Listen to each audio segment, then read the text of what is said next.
وہ قدم قدم چلتی اس کے ساتھ آ گئی. اسکرین کو ایسے دیکھا جیسے ان پڑھ کتاب کو دیکھتا ہے. جی. ریڈیالوجسٹ نے سر ہلایا. وہ بھی اسکرین کو دیکھ رہی تھی. کشمالہ نے ایک نظر دروازے کو دیکھا. وہ شیشے کا تھا. اس کے پار کاریڈور میں موہت کھڑا نظر آ رہا تھا. اس کی مالا کی طرف پشت تھی. وہ بیچ کاریڈور میں کھڑا کیا کر رہا تھا؟ کچھ غلط تھا. اس سارے منظر نامے میں کچھ تھا جو بہت غلط تھا. نیند اس کے دماغ سے غائب ہونے لگی. اس نے کھنکار کے ریڈیالوجسٹ کو پکارا. ایس او ایل کیا ہے؟ ایس او ایل کیا ہوتا ہے؟ اسپیس اکوپائنگولیشن. خشک سا جواب آیا. مگر وہ کیا ہوتا ہے؟ اس نے اسرار سے پوچھا. ریڈیالوجسٹ نے اسی سپاٹ انداز میں اسے دیکھا اور ایسے اطلاع دی جیسے خبر پڑھ کے سناتے ہیں. Brain tumour. کہتے ہیں کچھ لفظ انسان کا سانس روک دیتے ہیں. ہوا نہ اندر آتی ہے نہ باہر جاتی ہے.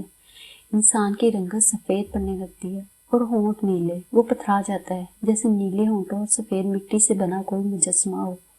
ریڈیالوجسٹ تبصرہ کر رہی تھی. ڈاکٹر معید اس اسٹیج پہ لائے ہیں پیشنٹ کو. برین میں تو تباہی مچی پڑی ہے. ٹیکنیشین کھنکارا اور آہستہ سے سرگوشی کی. یہ ڈاکٹر معید کی والدہ ہیں. شاید وہاں خاموشی چھا گئی تھی. شاید وہ ابھی تک کچھ بول رہی تھی. اس نے خود کو دروازے کی طرف بڑھتے دیکھا. قدم قدم وہ معید کی طرف بڑھی تھی. اس نے معید کے کندھے کو چھوا. اس کے ہاتھ برف ہو رہے تھے اور معید کا کندھا اس سے بھی ٹھنڈا تھا. اس نے زور سے اس کا رخ اپنی طرف موڑا. معید. وہ رو رہا تھا. گردن نیچے کیے وہ بچوں کی طرح رو رہا تھا. تم نے کہا تھا ایس ایل پانی کی تھیلی ہوتا ہے. وہ رو نہیں رہی تھی. وہ پوچھ رہی تھی. شوق اور بے یقینی کا تاثر اس کی آنکھوں میں پتھر ہو چکا تھا. معید نے بھیگی بھیگی آنکھیں اٹھا کے اس سے دیکھا. پھر نفی میں سر ہلایا. بہت بڑا ہے. بہت بڑا ہے.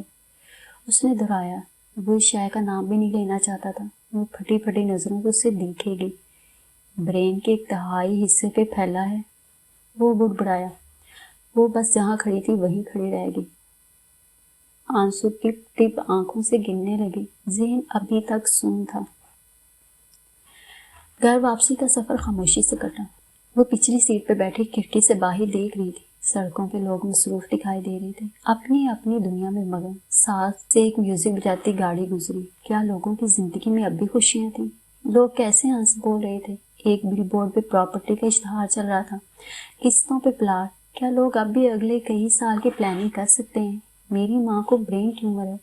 دنیا میں دوسرے لوگوں کی زندگی کیسے چل سکتی ہے؟ معید کی آنکھیں بار بار گیلی ہوتی تھیں. وہ بار بار ان کو کف سے رگڑتا تھا. فرنٹ سیٹ پہ بیٹھی ماں نے چہرہ موڑ کے اسے دیکھا. کیا ہوا ہے معید؟ وہ بے خبر تھی. الرجی ہو رہی ہے آنکھوں میں. اس نے گیلے بھاری آواز میں کہا. گھر جا کے تمہیں اینٹی الرجی دیتی ہوں. ٹھیک ہو جائے گی. ماں آدھی ڈاکٹر بھی تھی. کسی زمانے میں ان کو ڈاکٹر بننے کا شوق تھا لیکن نانا نے بننے نہیں دیا. شادی کے بعد پرائیویٹ پڑھ کے انہوں نے ماسٹرز کر لیا. وہ بھی اسلامیات میں. لیکن ان کا ڈاکٹر بننے کا شوق کبھی گیا نہیں. اپنے بچوں کا خود علاج کرتی تھی. بیٹیاں تو آرام سے بڑی ہو گئی لیکن معید بچپن سے بہت بیمار ہوتا تھا. پیدا ہوا تو یرقان ہوا پھر ڈبل نمونیا. ماں کہتی تھی لڑکے ایسے ہی ہوتے ہیں. بہت بیمار ہوتے ہیں. ان کی بیماری پہ پریشان ہی ہونا چاہیے. وہ بڑے ہو ہی جاتے ہیں. لیکن ماں نے کبھی یہ نہیں بتایا کہ ماں بیمار ہو جائے تو کیا کرتے ہیں. گیٹ کیف نے کھولا. وہ بغور مالا اور معید کی شکل دیکھ رہا تھا لیکن بولا کچھ نہیں. وہ ماں کو اندر لے آئے. انہیں بیڈ پہ لٹایا. ان کو نیند آ رہی تھی. معید نے کہا کہ وہ سو جائیں. وقت بھی کو ان کے ساتھ چھوڑا. وقت بھی باری باری ان دونوں کے تاثرات دیکھ رہی تھی مگر وہ بھی کچھ نہیں بولی. کشمالہ اور معید اس چہرے کے ساتھ واپس نہیں آئے تھے جس کے ساتھ وہ گئے تھے. وقت بھی کو ماں کے پاس چھوڑ کے معید نے اس کا ہاتھ پکڑا اور سیڑھیاں چڑھنے لگا. انہیں آپس میں بات کرنی تھی. اوپر مالا کے ہوم آفس میں آ کے معید نے دروازہ بند کیا. کھڑکی مقفل تھی. پھر وہ آمنے سامنے کرسیوں پہ بیٹھے. یہ کس ٹائپ کا ٹیومر ہے؟ اس کی آنکھیں معید کے چہرے پہ امید تلاش کر رہی تھی. یہ مجھے نہیں پتا. تم کیسے ڈاکٹر ہو؟ تمہیں کیوں نہیں معلوم؟ اس کی آواز بلند ہوئی. میں نیورو سرجن نہیں ہوں مالا. میں جنرل سرجن ہوں. ہر ڈاکٹر ہر چیز میں ماہر نہیں ہوتا. معید کا وہ پہلا جذباتی فیس گزر چکا تھا. اب وہ سنبھلا ہوا تھا. وہ تحمل سے بتا رہا تھا. اسی لیے آج ہم ماں کی رپورٹس نیورو سرجن ڈاکٹر دورا کے پاس لے کر جائیں گے. وہ بتائیں گے کہ یہ کس قسم کا ٹیومر ہے. سرجری ہو سکتی ہے یا نہیں. وہ پھیکی آنکھوں سے اسے دیکھ کے گئی. اس سے موعید کی کسی بات کا فی الحال اعتبار نہیں تھا. مالا دیکھو، کچھ ٹیومر آپریشن سے نکالے جاتے ہیں، کچھ کے لیے گاما نائف کرتے ہیں، یعنی شعاع وغیرہ سے ان کو ختم کیا جاتا ہے، اور کچھ ٹیومرز کا کوئی علاج نہیں ہوتا. اب ہم کیا کریں گے؟ مالا وہ ہماری ماں ہیں، ہم ان کا علاج کروائیں گے، ہمارے پاس وسائل ہیں، دوا اور سرجری کے پیسے ہیں، میں خود ڈاکٹر ہوں، تم بھی یہاں آ گئی ہو. اب ہم اپنی ماں کا خیال رکھیں گے. میں اپنی ٹریننگ فریز کروا رہا ہوں، ہم کوئی اور کام نہیں کریں گے، ہم صرف ماں کے پاس ہوں گے ہر وقت. میں اتنے سال ان کے پاس نہیں تھی، میں ان کے پاس کیوں نہیں تھی؟ صدمے کی پہلی چوٹ اگر شاک ہوتا ہے تو دوسری چوٹ گلٹ کی پڑتی ہے. خود کو الزام دینا، اپنا قصور ڈھونڈنا، کیونکہ انسانی دماغ کو کسی نہ کسی پہ الزام رکھنا ہوتا ہے. میں ان کے پاس ہو کے بھی اپنی ٹریننگ میں اتنا مصروف تھا کہ مجھے ان کے پاس بیٹھنے کا وقت نہیں ملتا تھا.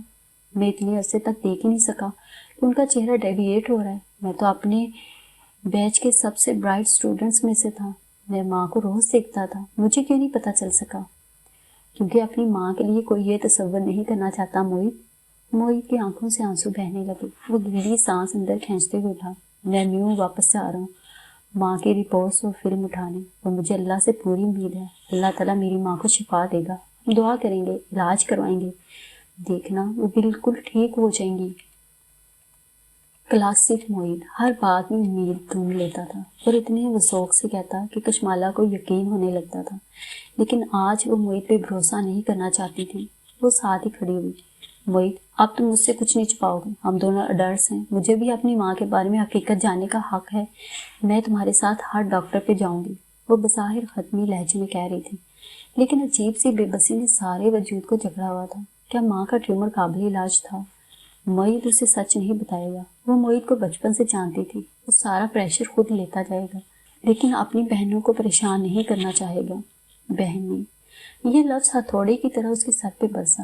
ماہی، وہ بھی تو بہن تھی، اس سے کون بتائے گا؟ بلکہ سوال یہ تھا کہ اسے کیسے بتایا جائے. اور تب اسے احساس ہوا کہ موعید کیوں SOL کو پانی کی تھیلی کہتا تھا. اپنی بہن کو یہ سب بتانا آسان نہیں ہوتا. مالا پھر موعید کی بڑی بہن تھی، لیکن ماہی وہ تو سب سے چھوٹی تھی، اور وہ ماں سے سب سے زیادہ اٹیچڈ تھی. اس کا ماں اور باپ کے علاوہ کوئی دوست نہ تھا. بچپن سے اب تک اپنی ساری دوستی، ساری لڑائیاں، سارے مقابلے ماں سے کیا کرتی تھی. وہ اپنے سارے مسئلے لے کر ماں کے پاس آتی تھی. اسے کانٹا بھی چبھ جاتا تو وہ پورا ڈرامہ کر کے ساری دنیا سر پہ اٹھا کے ماں کے پاس آ جاتی. اب وہ کس کے پاس جائے گی؟ ماہی کو نہیں بتاتے، موعید نے فوراً کہا. اس سے پریشان کرنے کی کیا ضرورت ہے؟ اپنی ماں کے لیے پریشان ہونا ماہی کا فرض ہے، اور ماہی کوئی بیبی نہیں ہے، ہم اسے یہ نہیں چھپا سکتے. اپنوں کی بیماریاں اس وجہ سے نہیں چھپانی چاہیے کہ فلاں پریشان ہو جائے گا. وہ دونوں اب اسٹوڈیو میں کھڑے دبی دبی آواز میں بحث کر رہے تھے، اور سفید ورق ٹیبل پہ رکھے پودے اداسی سے ان کو دیکھ رہے تھے. عباد اپنے لونگ روم کے صوفے پہ بیٹھا کام کر رہا تھا. جب اسے موعید نے کال کی، اس نے فون کال ہینڈ فری لگا کے سنی. کال سنتے سنتے اس کی انگلیاں تھم گئی. لیپ ٹاپ کی اسکرین آہستہ سے فولڈ گئی. کتنی ہی دیر وہ ساکت سا سامنے والی دیوار کو دیکھے گیا. اس نے موعید سے کچھ نہیں کہا، بس کال کاٹ دی. حوری جہاں بیگم اس کی سگی خالہ تھی. وہ ہمیشہ سے صحت مند اور ہنستی مسکراتی ملتی تھی. کبھی سوچا ہی نہیں تھا کہ اس کی آنکھوں سے آنسو بہنے لگے. کمرے سے کھٹر پٹر کی آواز آئی تو اس نے چہرہ اٹھایا. جلدی سے آنکھیں رگڑی. ماہی بالوں میں تولیہ لپیٹے باہر آ رہی تھی. وہ غالباً نہا کے نکلی تھی. اس نے کھلی سی لمبی قمیض کے نیچے ٹراؤزر پہن رکھے تھے. اس کا دھلا دھلایا چہرہ گلابی ہو رہا تھا. وہ تولیے کے بنے سلیپرز پہنے لاؤنج میں چلتی آئی. ایک نظر اوپن کچن کو دیکھا. برتن دھونے والے پڑے تھے. پتا ہے میں کیا سوچ رہی ہوں؟ وہ آگے ہے اور کچن کاؤنٹر پہ رکھا خالی کوک کا کین اٹھا کے غور سے دیکھا. پچھلے کچھ دن سے وال مارٹ سے میں جو بھی کوک لاتی ہوں اس کی گیس نہیں ہوتی. مجھے لگتا ہے وال مارٹ کی کوک کی پوری لاٹ خراب ہے. کہیں ٹھنڈ میں پڑے رہے ہوں گے، کین لیک ہو گئے ہوں گے. یہ بات کی اس کی طرف پوچھ تھی، ہے نا؟ ماہی نے چٹکی بجائی. میں ابھی کوکا کولا کو ای میل کرتی ہوں. اس کی آنکھیں چمکی. ماہی کو اگر جہاز میں ٹھیک سے کھانا نہ ملے تو اس کی طرف سے ایک لمبی چوڑی ای میل ایئر لائن کمپنی کو جایا کرتی تھی، اور جواب میں اس کو کچھ فری کوپن دے ڈالتے تھے. اچھا سنو، ایورٹس فوڈ چلیں کل؟ حلال میٹ ختم ہو گیا ہے، مجھے گروسری بھی کرنی ہے. وہ کاؤنٹر کے پاس کھڑی کہہ رہی تھی. جواب نہیں آیا تو اس نے چہرہ موڑ کے عباد کی طرف دیکھا. وہ اس کی جانب پشت کیے بیٹھا تھا۔ وہ اس کے سامنے آئی تو دیکھا اس کی آنکھیں گلابی تھیں، ماہی کے تاثرات بدلے، ابرو اکٹھے ہوئے۔ یہ بات کیا ہوا ہے؟ پھر خیال آیا، کس کا فون آیا تھا؟ کینیڈین گھروں کے کاغذ جیسی ڈرائی واضح آوازیں آر پار سنائی دیتی تھی۔ اسے بات کا ہیلو اور ہوں ہاں سنائی دی تھی، مگر مزید کچھ نہیں۔ عباد چند لمحے اس کا چہرہ دیکھتا رہا، پھر اس نے اپنی گلاسز اتاری، ان کو صاف کیا، پھر انہیں دوبارہ پہنا۔ بات بولو یار، وہ بے چینی سے چلائی، وہ پلک نہیں جھپک رہی تھی۔ بات کہنا شروع ہوا، موئی کی کال آئی تھی، خالہ کا برین سکین کروایا ہے آج، انہیں برین ٹیومر ہے۔ الفاظ اس کے لبوں سے ادا ہو رہے تھے اور ماں بینا مبین کی سماعتوں میں داخل ہو رہے تھے، لیکن وہ نہیں سن رہی تھی، وہ صرف عباد کے ہلتے ہونٹ دیکھ رہی تھی۔ اس نے نظریں جھکائی، عباد مٹھیاں بنچے ہوئے تھا، اس کی ہتھیلیوں کی پشت پہ پسینہ تھا۔ ماہی نے پھر اوپر دیکھا، عباد کے آنسو بہہ رہے تھے، وہ کچھ کہے جا رہا تھا۔ ماہی کی نظریں اس کی پشت سے ہوتی ہوئی کچن کاؤنٹر تک گئیں، وہاں سنک میں میلے برتنوں کا ڈھیر لگا تھا، ایک کونے میں واشنگ مشین رکھی تھی، اس کا چکر ختم ہونے والا تھا، ابھی گھنٹی بجنے کو تھی۔ اس کی نظر فریج تک گئی، اندر کل رات اس نے اسٹیک کو مسالہ لگا کے رکھا تھا۔ ماہی کے چہرے پہ گم سم سا تاثر تھا، پھر وہ اٹھ گئی، ہاتھ بڑھا کے تولیہ کی ٹربن کھولی، اس کے چھوٹے گیلے بال گردن میں موٹی لٹوں کی صورت گھٹتے گئے، کچھ گالوں پہ چپک گئی۔ عباد مڑ کے اسے دیکھے گیا، وہ نرم سلیپرز پہنے قدم قدم اٹھاتی کمرے تک گئے، کھونٹی سے لٹکا دوپٹہ اٹھایا اور سر پہ لپیٹا۔ اس کے ہاتھ کب کپا رہے تھے۔ اس نے ریک سے جائے نماز اٹھائی اور لکڑی کے فرش پہ بچھائی، پھر وہ تکبیر کہہ کے نماز کے لیے کھڑی ہو گئی۔ اس کا ذہن سن تھا، وہ ٹانگیں کب کپا رہی تھی، اسے بھول گیا تھا کہ وہ آج کل بیٹھ کے نماز پڑھتی تھی۔ ماہی، بات نے گیلی آواز سے پکارا، مگر اس کے پیچھے نہیں آیا۔ وہ اسے بچپن سے جانتا تھا، وہ ماں بینا تھی، وہ حورے جہاں کی سب سے سمجھدار، سب سے بہادر اور مضبوط اعصاب والی اولاد تھی۔ اسے تنہائی چاہیے تھی۔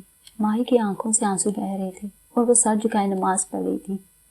پہلے سجدے میں جاتے ہوئے اسے احساس ہوا کہ بعد نے اسے کیا بتایا تھا، ماں کو برین ٹیومر تھا۔ دوسرے سجدے میں اسے احساس ہوا کہ ایک اور بات بھی تھی جو بعد میں اسے نہیں کہی تھی، اس کی ماں کو برین ٹیومر تھا اور وہ اپنی ماں کے پاس نہیں تھی۔ ماں کی طبیعت بجھی بجھی سی تھی، وہ آج کل کچھ زیادہ ہی بھول رہی تھی۔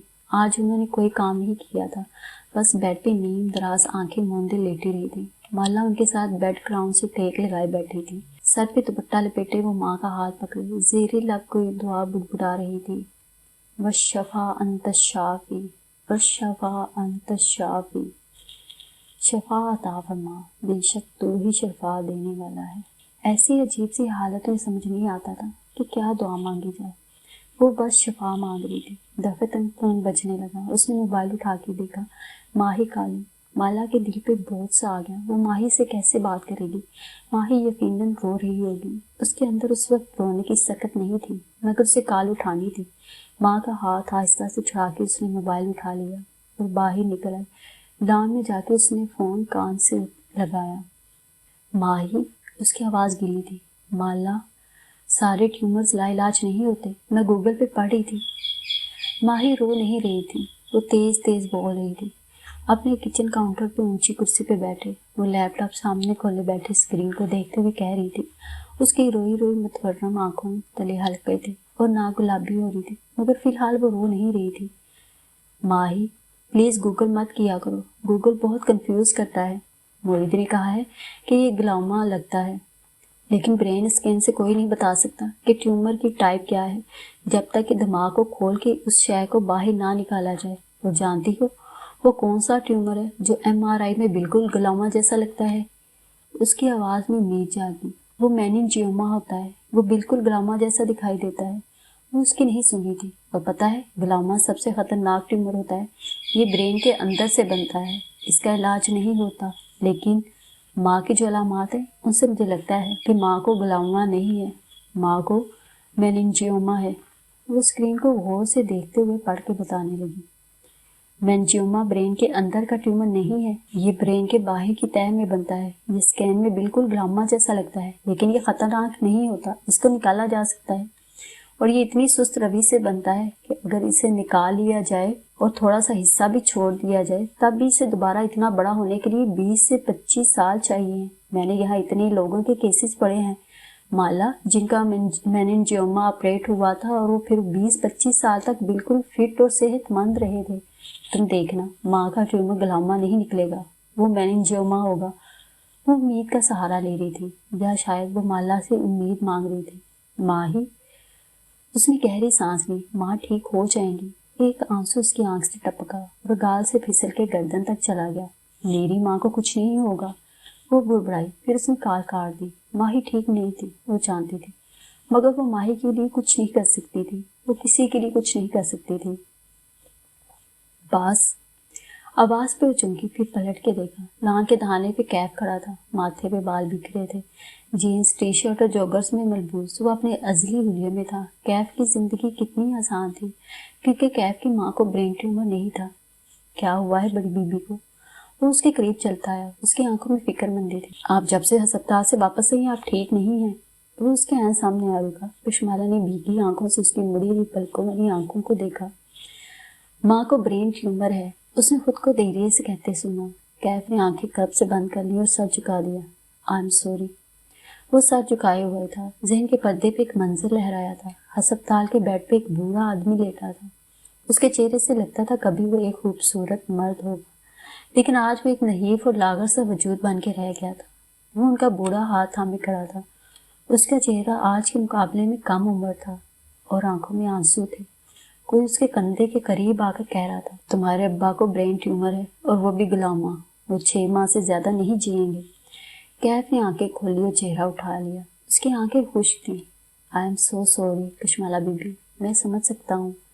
کشمالا نے نفی میں سر ہلایا. تم نہیں سمجھ سکتے. کوئی بھی یہ نہیں سمجھ سکتا جب تک وہ خود اس سے نہ گزرے. کیف اسے دیکھتا رہا. چہرہ بے تاثر رہا. پھر بولا تو آواز ہموار دی. کس طرح کا ٹیومر ہے؟ ابھی ڈاکٹر دورا کے پاس جا رہے ہیں. نیورو سرجن ہیں وہ اسکین دیکھ کے بتائیں گے کہ کیا ہے. پھر اس نے آواز دھیمی کی. گھر میں کسی کو معلوم نہیں ہونا چاہیے کیف. میں صرف تمہیں بتا رہی ہوں. آپ بے فکر ہیں, میں گھر پہ ہوں, مینج کر لوں گا. گیٹ پہ ہارن ہوا تو سمجھ گئی کہ معید پہنچ چکا تھا. ان دونوں کو ڈاکٹر کے پاس جانا تھا. مالا جلدی جلدی اسے ہدایات دینے لگی. تم اندر میرے کمرے میں ماں کے پاس بیٹھ جاؤ اور بخت بی سے کہو وہ بھی ساتھ بیٹھی رہیں. میں صرف بخت بی پہ ماں کو چھوڑ کے نہیں جا سکتی. شیور, میں سب مینج کر لوں گا, آپ جائیں. وہ اسے جاتے دیکھتا رہا. وہ اتنی تیزی سے باہر نکلی تھی کہ ہاتھ میں صرف فون تھا, پرس تک نہیں اٹھایا. نیورو سرجن ڈاکٹر وورا کا کلینک ان کے گھر میں بنا تھا. 4 کنال کے بڑے سے گھر کو آدھا کلینک بنایا گیا تھا. جس انٹرنس سے وہ کلینک میں داخل ہوئے وہاں گملے ہی گملے رکھے تھے. چھت سے بیلیں گرتی ہوئی دروازوں تک لٹک رہی تھی. ڈاکٹر وورا کا آفس لکڑی کے رنگ میں سجا تھا. وہ اپنی بڑی سی لیدر چیئر پہ بیٹھے رپورٹس دیکھ رہے تھے. کمرے میں لگے ایک روشنی کے چوکھٹے پہ ماں کا MRI اسکین لگا تھا جسے کچھ دیر ڈاکٹر نے اسٹڈی کیا تھا. پھر انہوں نے اپنی اینک اتاری اور سامنے بیٹھے نوجوان ڈاکٹر اور اس کی بہن کو دیکھا جس کے چہرے بے بس اور آنکھیں بے چین تھیں. میں نے تمام اسکین اور رپورٹس دیکھی ہیں. انہوں نے کھنکار کے بات کا آغاز کیا. اور میں اس نتیجے پہ پہنچا ہوں کہ کشمالا کا سانس رک گیا. یہ گلاما ہے. امید کا فانوس چھن سے فرش پہ آ گرا اور چکنا چور ہو گیا. ساری بتیاں بجھ گئی. دنیا تاریک ہو گئی. جیسے میں جو بات کہنے جا رہا ہوں اس کو آپ نے صبر سے سننا ہے. اگر آپ کی والدہ کے برین میں یہ چیز ہے جو اسکین میں نظر آ رہی ہے تو ان کے پاس صرف 6 ماہ ہیں. کشمالا نے گنتی کی. آج 1 مئی تھی. 6 ماہ بعد 1 اکتوبر آنی تھی. دماغ کیسی عجیب چیز ہے. اس حالت میں بھی حساب کتاب سے نہیں چوکتا. اگر سرجری کروائیں. انہوں نے سوالیہ نظروں سے مالا کو دیکھا. آپ ڈاکٹر ہیں؟ یہ سوال. نہیں, میں بزنس وومن ہوں. دیکھیں بیٹا, ڈاکٹر وورا نے سادگی سے کہنا شروع کیا, یہ گلاما ہے. اس کو نکلوانے کا فائدہ نہیں ہے کیونکہ سرجری کامیاب نہیں ہوگی. لاہور کا کوئی سرجن اس کیس میں ہاتھ نہیں ڈالے گا. یہ ویسے بھی ایک ڈاکٹرز مدر کا کیس ہے. کسی نے ہاتھ ڈالا بھی تو سرجری کے دوران برین کا کوئی حصہ ڈیمیج ہو سکتا ہے جس سے ان کے جسم کے کسی حصے کے مفلوج ہونے کا ڈر ہے. بلڈ پریشر نہ سنبھلا تو برین ہیمریج ہو سکتا ہے. وہ کوما میں جا سکتی ہیں. ریڈیشن, اگر ریڈیشن لگوائیں تو. وہ بے چینی سے بولی. گاما نائف نہیں ہو سکے گی. ٹیومر کا سائز بہت بڑا ہے. نہ سرجری کروا سکتے ہیں نہ شعاع لگا سکتے ہیں. پھر ہم کیا کریں؟ اس کی آواز بلند ہونے لگی. دوائیوں سے ان کی علامات اور درد کو کم کیا جا سکتا ہے، البتہ ان کی یادداشت ایسے ہی ختم ہوتی رہے گی۔ کچھ عرصے بعد فٹس پڑیں گے، خون کی الٹیاں آ سکتی ہیں، جسم کا کوئی حصہ مفلوج ہو سکتا ہے۔ یہ سب گلاؤما کے آخری سٹیج پہ ہوتا ہے۔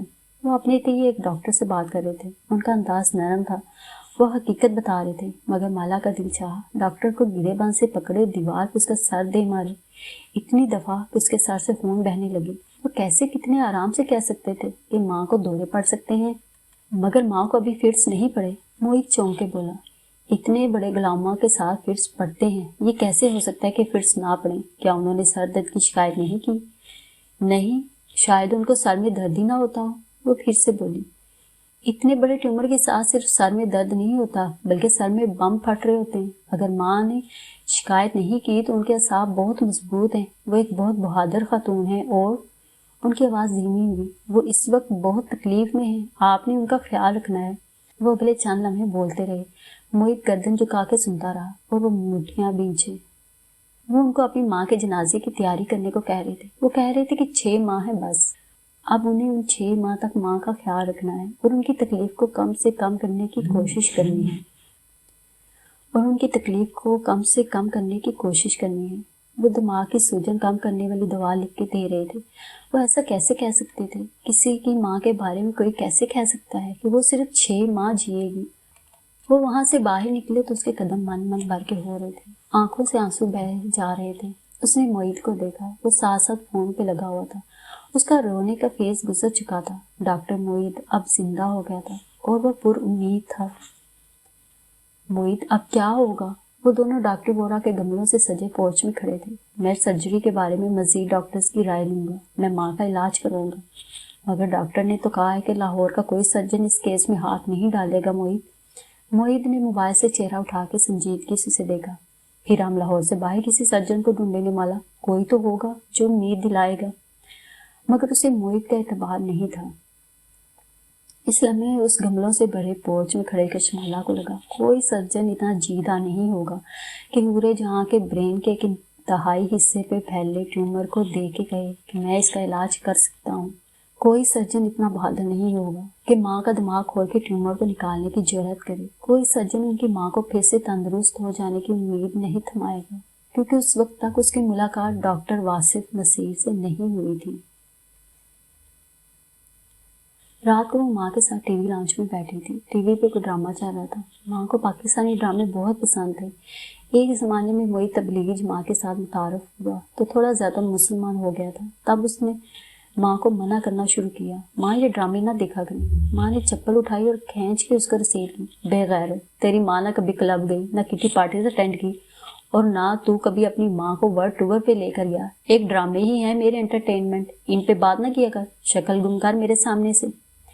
لیکن کشمالا نے نوٹ کیا کہ وہ ڈراموں پہ توجہ نہیں دے رہی تھی۔ ان کا شاید دل نہیں چاہ رہا تھا، بس تخت پہ ٹیک لگا کے اونگنے لگی تھی۔ وہ ان کے ساتھ کرسی پہ پیر اوپر کیے گھٹنوں پہ تھوڑی ٹکائے بیٹھی تھی۔ آپ کی ماں ٹھیک ہو جائیں گی، آواز پہ وہ چونکی، چہرہ اٹھا کے دیکھا۔ کیف کچن کے دروازے پہ کھڑا تھا، اس کے ہاتھ میں ٹرے تھی جس پہ باپ اڑاتا مگ رکھا تھا۔ تھینک یو کیف، مگر میں نے کافی نہیں پی، یہ قہوہ ہے، آ جاؤں؟ اس نے اجازت چاہی، ساتھ ہی اونگتی ہوئی ماں کو دیکھا۔ وہ ان سے ڈرتا تھا۔ کشمالا نے مسکرا کے سر ہلا دیا۔ وہ لاؤنج میں چلا آیا اور اس کے سامنے میز پہ ٹرے رکھی۔ کس چیز کا قہوہ ہے یہ؟ اس نے باپ اڑاتے مگ کو دیکھا، اندر بھورا سا گرم مشروب تھا، ادرک، سبز چائے اور بہت سے مسالے، میرے ابا بناتے تھے یہ۔ اس کے چہرے پہ عجیب سی اداسی بکھری، نظریں جھکا دی۔ بالا نے کبھی پہلے اس کے چہرے پہ یہ تاثر نہیں دیکھا تھا۔ کہاں ہوتے ہیں تمہارے ابا؟ اسے یاد آیا، اس نے سفورہ سے کبھی کیف کے والدین کے بارے میں نہیں پوچھا تھا۔ جہاں بھی ہیں سکون سے ہیں۔ وہ جیسے ٹال گیا، کیا وہ اس بارے میں بات نہیں کرنا چاہتا تھا؟ مالا نے ہاتھ بڑھایا اور قہوہ اٹھا لیا، پھر ایک نظر ماں کو دیکھا۔ وہ آنکھیں بند کیے اونگ رہی تھیں۔ دفتر اس کا فون بجا، اس نے موبائل اٹھا کے دیکھا، غیر شناسا نمبر تھا۔ پتہ نہیں کون ہے، وہ بڑبڑائی۔ کیف ساتھ کھڑا چوکنا سے اسے دیکھے گیا۔ کشمالا نے موبائل کان سے لگایا۔ جی ہیلو مالا، کیسی ہو؟ کھنکتی ہوئی نسوانی آواز۔ وہ اس اونچی آواز کو سارے جہاں میں پہچان سکتی تھی۔ اس کے ماتھے پہ بل پڑ گئے۔ کبیرہ تائی؟ اس کی آواز تلخ ہو گئی۔ آپ کو میرا نمبر کہاں سے ملا؟ تمہاری ممانی سے لیا ہے، سوچا بہت عرصے سے تم سے بات نہیں ہوئی، کال کر لوں۔ وہ برسوں بعد ایسے کال کر رہی تھی جیسے روز بات کرتی۔ کشمالہ نے ایک نظر اپنی ماں کو دیکھا، وہ سوتے ہوئے کتنی کمزور لگ رہی تھی۔ جی بتائیں۔ سنا ہے تمہاری امی کو برین ٹیومر ہو گیا ہے، وہ بھی گلاؤما۔ مجھے سچ میں بہت افسوس ہوا۔ اس کے پیروں تلے سے زمین آہستہ آہستہ سرکنے لگی۔ اس نے چونکے اپنے اطراف میں دیکھا، دائیں بائیں۔ کیف تشویش سے اسے دیکھ رہا تھا۔ بنا آواز کے لب ہلا کے پوچھا، کیا ہوا؟ مگر وہ کیف کی طرف متوجہ نہیں تھی۔ اب کیسی ہیں تمہاری امی؟ پورے جہاں کی تربیت نہ ہوتی تو ان کو کھری کھری سنا دیتی، خیر ماہی تو اب بھی سنا دیتی، لیکن اس وقت اس کا دماغ بالکل معاف ہو چکا تھا۔ ان کو کیسے؟ ٹھیک ہے میری امی، آپ کے کنسرن کا شکریہ، اللہ حافظ۔ اس نے تیزی سے فون رکھ دیا، پھر فون کو یوں تخت پہ اچھالا جیسے اس میں کرنٹ ہو۔ کیا ہوا ہے؟ وہ اس کے سامنے کرسی پہ بیٹھا اور غور سے اس کا چہرہ دیکھا۔ کبیرہ تائی کو کیسے معلوم ہوا کہ ماں کو ٹیومر ڈائیگنوز ہوا ہے؟ کیف نے حیرت سے اسے دیکھا۔ یہ نہیں ہو سکتا، سلیم اس کی ماں تک تو نہیں معلوم۔ کبیرہ تائی کو ہمارے گھر کی خبریں کون دے رہا ہے؟ وہ ابھی تک بے یقین تھی، ٹانگیں بے جان محسوس ہو رہی تھی۔ پہلے مجھے بتائیں، یہ کبیرہ تائی کون ہے؟ وہ چمبے کا شکار تھا۔ وہ جو اس دن شادی پہ تھی، چھوٹے بالوں والی، ساڑی پہنے، وہ بتانے لگی دبے دبے الفاظ میں جو بھی وہ کبیرہ کے متعلق جانتی تھی، اور یہ بتاتے ہوئے اسے احساس ہوا کہ اس نے صرف کیف کو اس بارے میں بتایا تھا، لیکن کیف ظاہر ہے کبیرہ تائی کو نہیں بتا سکتا تھا۔ اس کا ان سے کوئی تعلق کیسے ہو سکتا تھا؟ اچھا وہ، مجھے یاد آ گئی، وہ سوچتے ہوئے کہہ رہا تھا، وہ باہر کس ملک میں رہتی تھی؟ انگلینڈ میں، ان کا بیٹا اب بھی وہیں ہوتا ہے۔ کیف چونکا، ذہن میں ایک کندہ سا لپکا، ان کا بیٹا انگلینڈ میں ہوتا ہے؟ ہاں۔ ایک اور بات بھی تھی جو کبیرہ تائی کے بارے میں مشہور تھی، لیکن وہ بات کشمالہ کیف کو نہیں بتا سکتی تھی۔ وہ اس کا یقین نہیں کرے گا، کوئی بھی نہ کرتا۔ اور کبیرہ تائی سائیکوپیتھ بھی ہیں، اور کچھ نفسیاتی مراض نسل در نسل منتقل ہوا کرتے ہیں، ان کے بیٹے کے بھی ایسے مسئلے ہو سکتے ہیں۔ وہ سوچ سوچ کے بول رہا تھا۔ کشمالہ اس کی پوری بات نہیں سن رہی تھی، اس کا چہرہ غصے سے سرخ پڑ رہا تھا۔ اس کی ماں کو ٹیومر تھا اور کبیرہ تائی اس بات سے لطف اندوز ہو رہی تھی۔ عجیب بے بسی سی بے بسی تھی۔ آپ کو کبھی یہ احساس نہیں ہوا کہ کبیرہ تائی کا بیٹا آپ کا تعاقب ہو سکتا ہے؟ اس کا ذہن تیزی سے کام کر رہا تھا۔ کشمالہ مبین اور ماہر فرید کے درمیان بلاخر ایک کڑی اسے نظر آئی تھی، ایک کنیکشن جو اس سارے پزل کو جوڑتا تھا۔ وہ یہاں کیوں تھا؟ وہ کس کھیل کا حصہ تھا؟ اسے بلاخر جواب ملنے والا تھا۔ میں ان کے بیٹے کو نہیں جانتی، اس کا نام تک مجھے یاد نہیں۔ ماہی کہتی ہیں ان کا کوئی بیٹا ہے ہی نہیں۔ وہ جھوٹ بولتی ہے، ان کو بیٹے کا شوق تھا، اس لیے وہ ایک کہانی گھڑ کے لوگوں کو سناتی ہیں، ورنہ کبھی تو نظر آتا ان کا بیٹا۔ ماں ذرا سا ہلی تو کیف فوراً کھڑا ہو گیا۔ میں چلتا ہوں، ورنہ بیوی کو برا لگے گا، ہم اس قصے کو بعد میں یہیں سے شروع کریں گے۔ اسے وہاں سے ہٹنے کا بہانہ چاہیے تھا۔ کشمالہ نے بس ساری ہلا دیا، اس کا چہرہ ابھی تک تمتما رہا تھا۔ وہ غصے اور بے بسی سے ماہی کو کال میں لانے لگی۔ باہر لان میں آتے ہی اس نے موبائل نکالا اور وائٹ ہیئر کے نام سے چیٹ کھولی۔ وہ میسج لکھنے لگا۔ جب اس نے چیٹ کا آخری میسج دیکھا، شام میں اس نے مالی کو ایک پیغام بھیجا تھا، کشمالہ کی ماں کو برین ٹیومر ہے۔ مالی کا جواب کچھ یوں موصول ہوا تھا، سن کے افسوس ہوا۔ وہ جو میسج ٹائپ کرنے لگا تھا رک گیا۔ اس نے صرف مالک کو یہ بات بتائی تھی، پھر یہ کبیرہ بیگم تک کیسے پہنچی؟ کیا وہ مالک پہ اعتبار کر سکتا تھا؟ شاید نہیں۔ کبیرہ تائی کے بارے میں جو نئی معلومات اسے ملی تھی، ان کا تعاقب وہ کم از کم مالک کے ذریعے نہیں کر سکتا تھا۔ وہ ان باکس میں گیا اور زارا کیف کے نام کی چیٹ کھولی۔ مجھے تم سے کام ہے۔ اس کی انگلیاں تیزی سے ٹائپ کر رہی تھی۔ تمہارا برادر ان لا اسکاٹ لینڈ یارڈ میں ہوتا ہے نا؟ مجھے ایک آدمی کو ڈھونڈنا ہے، لیکن بالکل رازداری سے۔ وہ انگلینڈ میں رہتا ہے، اس کی ماں کا نام کبیرہ ہے۔ میں کبیرہ اور اس کی فیملی کی تمام تفصیلات معلوم کروا کے بھیجتا ہوں۔ کیا تم اپنے طور پہ پتہ کروا سکتی ہو؟ لیکن میرا نام نہیں آنا چاہیے، کسی بھی صورت میں میرا نام نہیں آنا چاہیے، ورنہ میں مشکل میں پھنس جاؤں گا۔ وہ رکا اور کچھ دیر سوچتا رہا، پھر اس کی انگلیوں نے آخری سطر لکھی۔ میں ساری دنیا میں سب سے زیادہ اعتبار تم پہ کرتا ہوں زارا، اپنی فیملی، اپنے دوستوں، اپنے دشمنوں، ہر ایک سے زیادہ۔ تم یہ کر لو گی نا؟ جواب چند لمحوں میں ہی موصول ہو گیا تھا۔ آف کورس، کیا میں نے اتنے برسوں میں کبھی تمہیں نہ کہا ہے؟ کیف کھلے دل سے مسکرایا۔ زارا جیسا اس کے لیے کوئی نہ تھا، صرف وہی تھی جو اس کے سارے مسئلے حل کیا کرتی تھی۔